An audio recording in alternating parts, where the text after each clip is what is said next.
ठाणे जिल्ह्यातल्या भिवंडी इथल्या धामणकर मित्रमंडळ आणि स्वाभिमान सेवा संस्थेच्या वतीनं गणेशोत्सवात वेगवेगळ्या प्राचीन मंदिरांची प्रतिकृती साकारण्याची परंपरा आहे। यंदा गणेशोत्सवासाठी पश्चिम बंगालच्या श्री मायापूर चंद्रोदय मंदिर इस्कॉन मंदिराची प्रतिकृती साकारण्यात आली आहे।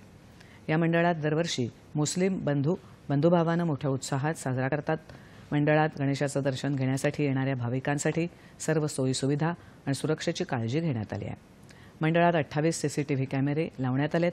50 सुरक्षारक्षक आणि 600 कार्यकर्ते भाविकांच्या सेवेसाठी तैनात आहेत। या मंदिराची उंची 120 फूट असून मंदिरात भव्य गणेशाची मूर्ती विराजमान आहे। मंदिराची स्तुत्य हुबेहूब झाकी या ठिकाणी उभारण्यात आली आहे। गणेशोत्सवाचे 10 दिवस हे मंदिर दर्शनासाठी खुलं राहणार आहे।